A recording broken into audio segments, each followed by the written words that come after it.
Good morning guys. जीवनात काही दिवस असे असतात जे साधे दिसतात पण आठवणी मात्र खोल ठेवून जातात. आणि आजचा दिवस तसाच होता. आज आपल्याला जायचं होतं मॉम डॅड सोबत हॉस्पिटलला. रेडी होऊन खाली आलो. मॉम डॅड बघा मागून येत आहेत. फुल फॅमिली एंट्री. गाडी आज पण मस्त चमकत होती. जणू काही म्हणते चल बॉस आज लॉंग ड्राईव्ह आहे आपली. अमी सीट बेल्ट लाव, सीट बेल्ट लाव ना.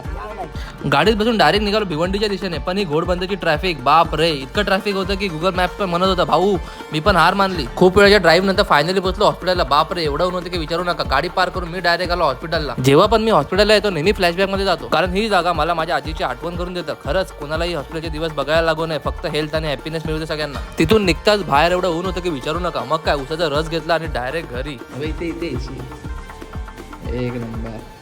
जेवायला बनवलंस ना? जेवायला बनवलंस की नाही? मला वाटत नाही मम्मीने जेवायला बनवलं असेल, कारण मम्मी काही बोलतच नव्हती. घरी आलो डायरेक्ट फ्रेश झालो. घराच्या बाजूलाच्या बिल्डिंगचं काम चालू आहे. काम चालू असल्यामुळे बाल्कनीमध्ये डस्ट एवढी येते की विचारू नका. आणि मम्मी बघा काय करते, पावसाची फुल तयारी चालू आहे. कांद्याचं पूर्ण मार्केट घेऊन बसली आहे. फुल सिरियस मोड मध्ये कांदा साफ करते. आणि हे बघा डेंजर असं फुल आलं. हे कसलं फुल आहे काहीच आयडिया नाहीये. नंतर डायरेक्ट लागलो कामाला. पण एक गोष्ट काय समजत नाही, जेव्हा आपल्याकडे काम जास्त असतं ना तेव्हा कोणतरी सिकलू मारतं. तुमच्याकडे पण असं कोण आहे का सिकलू मारणार? तर त्याला कमेंट मध्ये टॅग करा नक्की. काम करून लागली होती भूक, मग डायरेक्ट गेलो मॉम कडे.